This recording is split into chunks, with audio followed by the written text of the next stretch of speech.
Okay. This one might be a tearjerker. I don't know.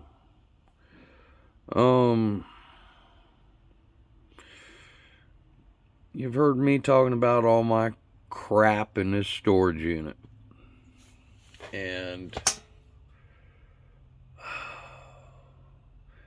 how some things have useful value, some things have dollar value, some things have intrinsic value. Okay. These are two of the most precious things that I have in here. And actually, I keep this in my vehicle.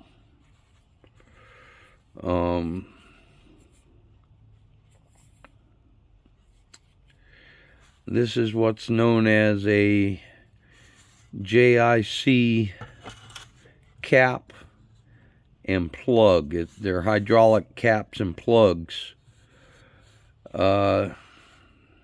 There's something precious in here, and once I put it in here, I welded it with a stick welder.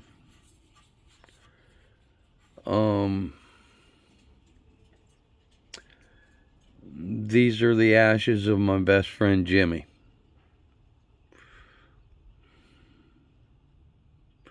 Best friend I ever had in the whole freaking world. We didn't so much grow up together. I think he was probably 12, I was 13 when we finally met.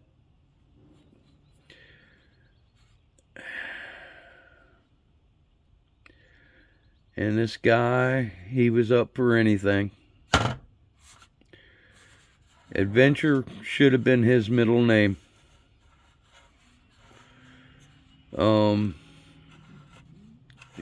He was absolutely fearless. And we spent a lot of time together.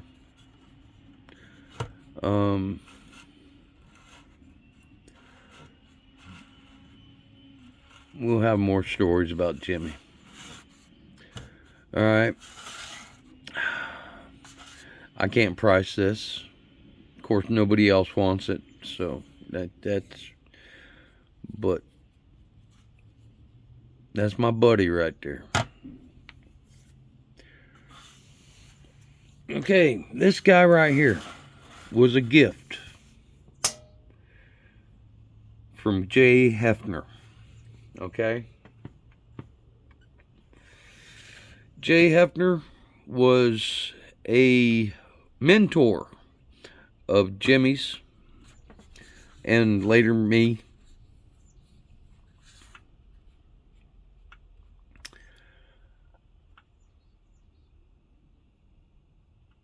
And I have many tools that belong to Jimmie. And to the best of recollection, this is the only one I have from Jay. Okay? And I've had it so long that I forget the context, but I know he gave it to me. And this is a snap-on compression gauge. I use it occasionally. I prefer to use, I have several others. I prefer to use them. But Jay Hefner, okay, I guess this might turn into a Jay Hefner story. Jay Hefner was a Yankee transplant to Daytona. Around, okay, and understand, Jimmie and myself were born in Daytona. Jay come to Daytona around about, I believe he told me 1928. His family owned an orange grove in South Daytona. They also owned a, well, back in the day, may have been a general store. Today it might be described as a feed store. Or maybe along the lines of a Tractor Supply store. But Jay, I used to love. Eventually, so just let's kind of give us some details here.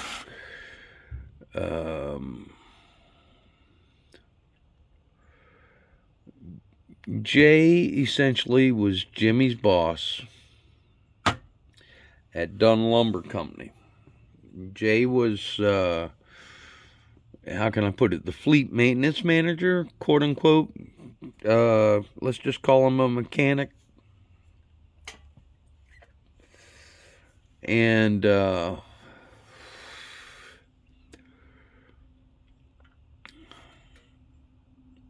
had gotten out of the service, and Jimmie was driving a delivery truck, or possibly, nope, he was working in the tool room. He was repairing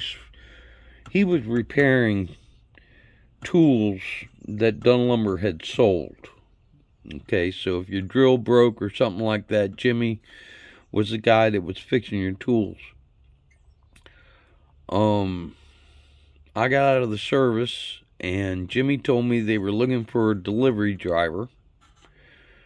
And so I took a position delivering lumber and construction items to wherever they were required, you know. And then eventually Jimmie moved from the tool room to become Jay's apprentice. Okay? And part of that apprenticeship involved Jimmie going to Daytona Beach Community College for the automotive technology program, which was a night thing.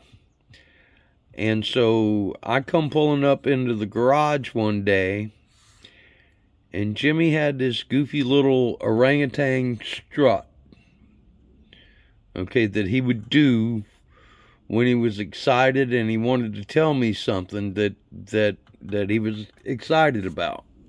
Okay, and if y'all watch if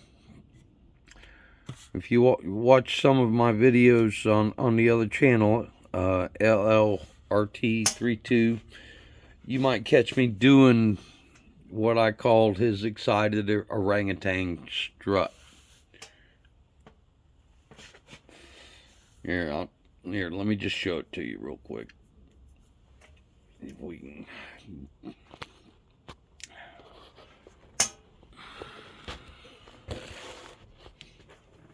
Okay.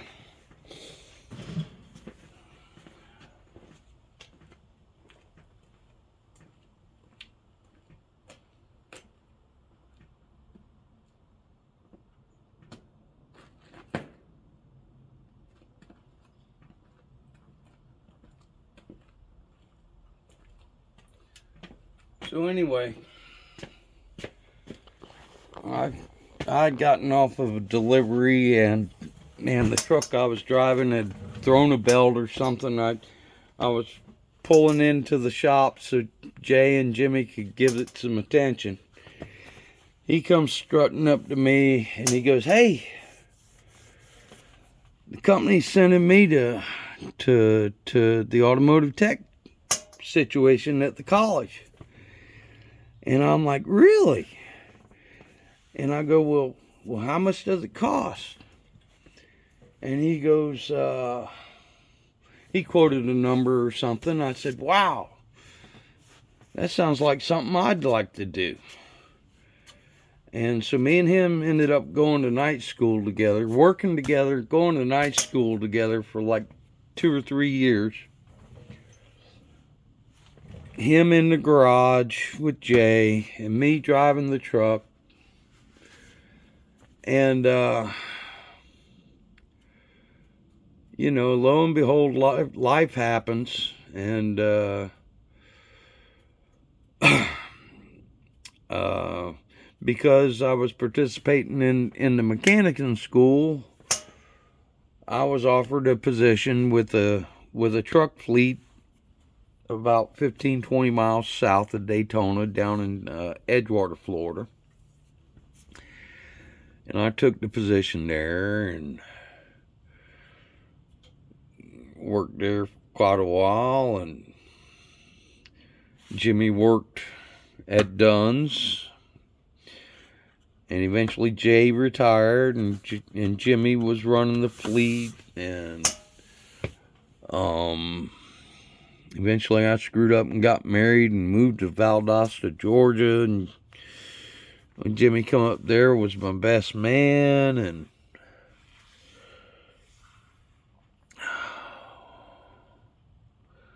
I don't remember how many years in we were. But I got a phone call at 3 o'clock in the freaking morning.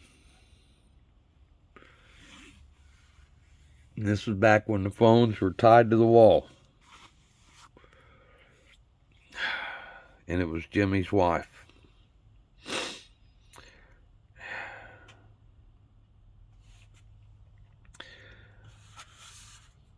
This SOB had passed in his sleep at the age of 31.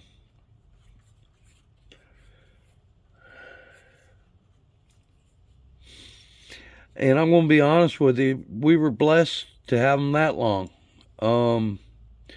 He was an adolescent diabetic. Okay, and when I met him, I think within 2 or 3 days he included me in. You know, okay, and this was the mid 70s, and he was already having to inject himself, you know, at the age of 12 or 13 with insulin.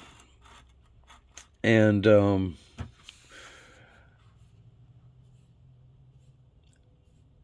I mean, straight up, he clued me, you know,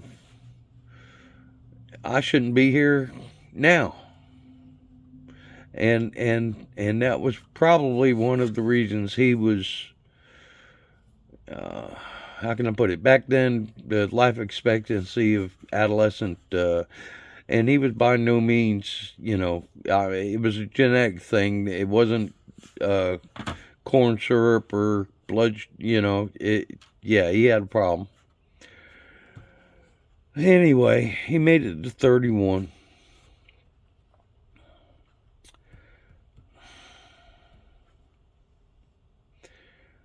And me living in Valdosta, I had to go.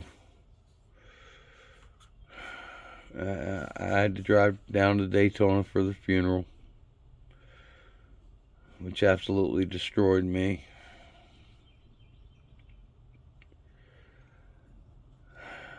And then after the funeral, fucking Jay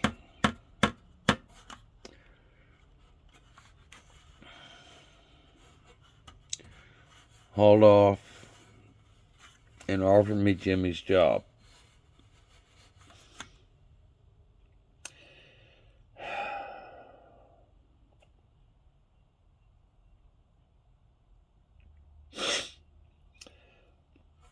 And at the time, I was working for the city of Valdosta, Georgia.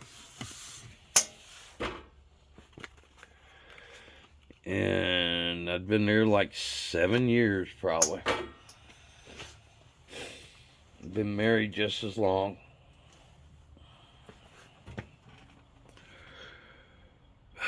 The marriage was not going well. And don't get me wrong, I loved everybody. In-laws, neighbors. Just, you know, I don't have time for hate. I'm just,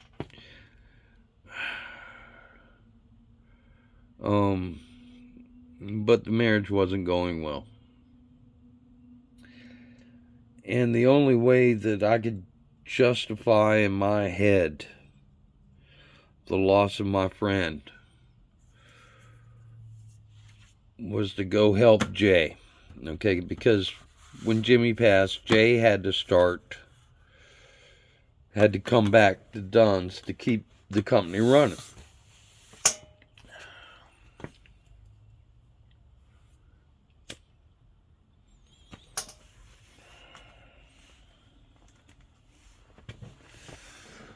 And I guess where I'm going is the stories that this man told.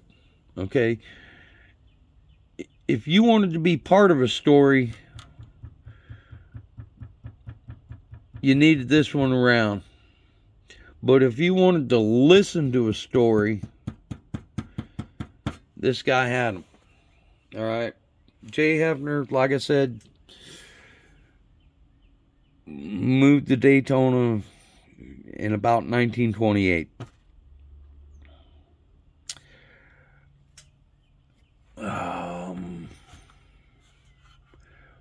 When I started working with him, he was probably in his early 80s.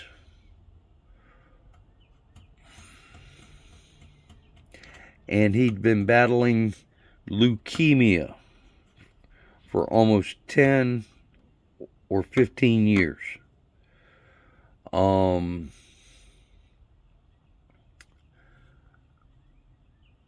Okay, so let's okay. He's all right. Real quick, like he was a Mason.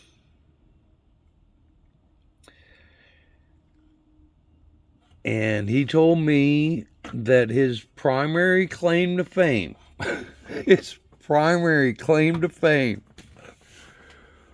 was that he was the first man in Daytona Beach to extend credit to Smokey Yunick. Okay, imagine Smokey coming. If you're familiar with Smokey's story, he picked Daytona while he was flight testing Army Air Corps aircraft. Anyway, that's the Smokey story that's involved. Jay told me one time that so 1928, family with the general store. On Wednesday, they would load up a Conestoga wagon drawn by a mule. They would start before the sun come up and head north to Jacksonville, Florida, and get there about the time the sun was setting. Okay, now today you can do that in an hour and a half. But imagine, okay, and this was somebody that I'm talking to, flesh and blood, telling me the story of his own personal experience. Okay, so that's Wednesday. Thursday, I guess they were at the warehouse or another company.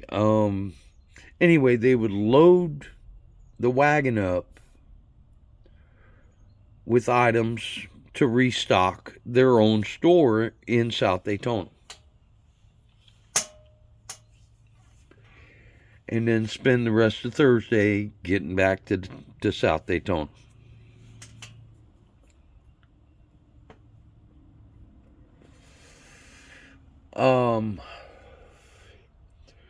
If you're familiar with Daytona, there are several bridges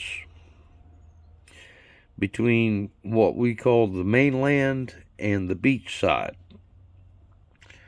Okay, prior to that, it was just, and it's only a quarter mile.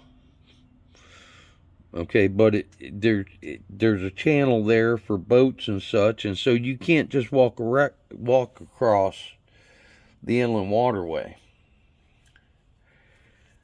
And initially, you crossed it with boats, and then eventually they got around to building wooden bridges. All right, Jay told me a story that he was the only one in town, because heavy trucking at that time was still in its infancy, okay? A tractor trailer type situation. And nobody in town could back one of those trucks up. Of course, this is Jay saying that. There probably could have been somebody else. But I don't recall if it was because of the condition of the vehicle or that the mirrors simply didn't exist yet. But as the construction progressed across the water, it was his job to back the truck across the bridge to where they were working with materials. And what he told me was that you put and by multi-speed transmissions and all this, you put the truck in low reverse, you open the door, you got out, you closed the door, and you reach through the window as you're looking backwards, standing on the running board. And that's how you backed one of those trucks up back then for a long distance.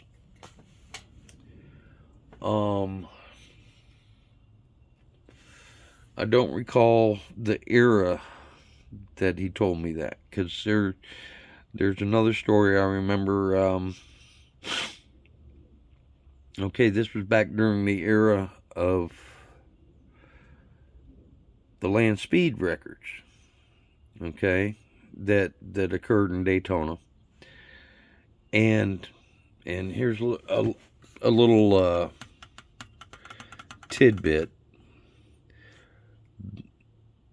The Dunn Lumber Company was at the corner of Orange Avenue and Seagrave in Daytona, and the original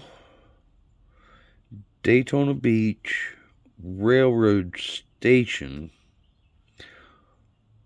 was at this point when I was working there, and Jay was telling these stories. The original train station was part of that Dunn Lumber property. And so this was actually where these land speed record guys would unload their cars and then go to a local garage or someplace to do prep work or repair work or whatever. And Jay told me that he, as a child, snuck into one of these places, and actually they had the car disassembled, and Jay run off with a piece of the car. He said later he come to realize it was a fuel filter. That's kind of a epic big deal to these English European guys bring all their equipment over. I personally feel that it was probably an old cartridge type fuel filter so he probably had the fuel filter housing in his hand, and he says he kept that thing forever. And I believe it was Sir Malcolm Campbell's Bluebird, because he said, I'm going to say back in the 70s, Bill France actually owned the car, and they put it, they did a restoration on the car. Jay told me that when he heard about the restoration, he went ahead and took the piece and gave it to the restoration staff, due to the fact that it was an original part. But anyway, that's, see, I haven't used this in 10 years, but all the stories. Okay, Jay was prone to disappearing every once in a while. And you come to find out that he had a little John boat. Just a little open, like a bass boat kind of thing. And he was prone to getting in that boat with a fifth of Evan Williams. Okay, and if you're familiar with the Daytona area, you can get in the water, like at the just say the Intercoastal.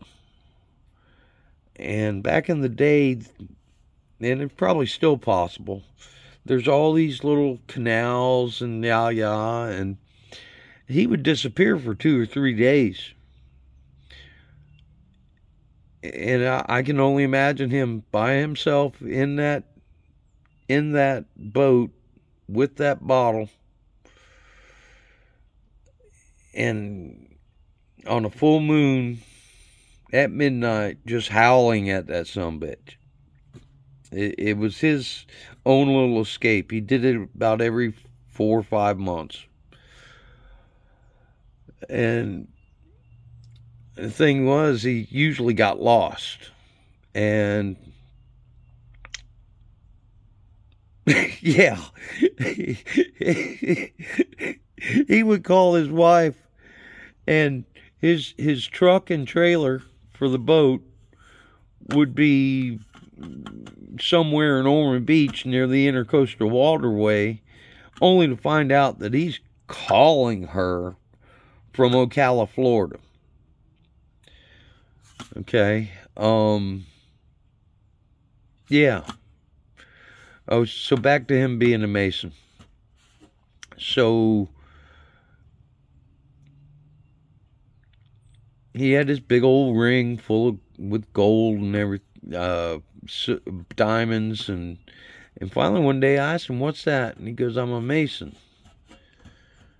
And I'm like, okay, that's, and I greatly respect the Mason and Masons and their organization, and that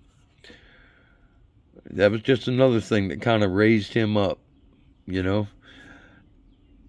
And so I guess getting back to the story of him extending credit to Smokey Yunick. Jay was battling leukemia, and it got to the point where he was having to go in for a dose of chemo about every 2 months. And Jay would go in for a dose of chemo, and most folks, the way I understand it, you got that dose of chemo, you went home and laid down for about 4 days. Not Jay. Jay would come back to work, and it'd be 2 or 3 days in, and he'd start knocking off early. And each day it'd get a little earlier, and then eventually he'd take a couple of days off. And so one day he goes in for his chemo, and he comes back, and he told me, he said, Ron, I think I'm gonna go home today. And I said, Jay, you know you can do anything you want.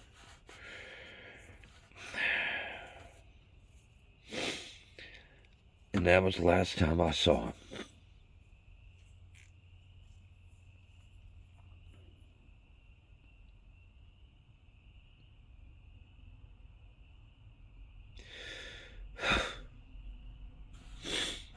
Anyway,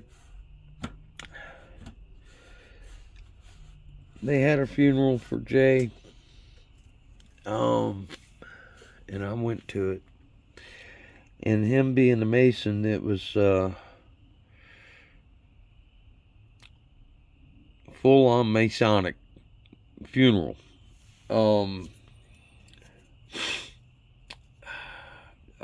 If you haven't been to a Masonic funeral, it's different. There were 3 gentlemen wearing black tuxedos and white aprons. Short little white aprons. They just cut off above the knee. And I swear to God, one of those 3 gentlemen was Smokey Eunuch.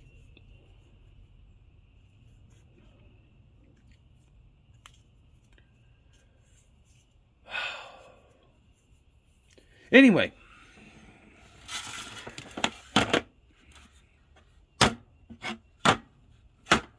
the value of keeping things around. This is my buddy. This was my mentor. Well, both of them. We'll go like that. I learned a lot from Jimmy. Anyway, I hope I ain't depressed y'all too much. And, yeah, let's all be good to each other. Let's count ourselves blessed. And let's all have a better tomorrow.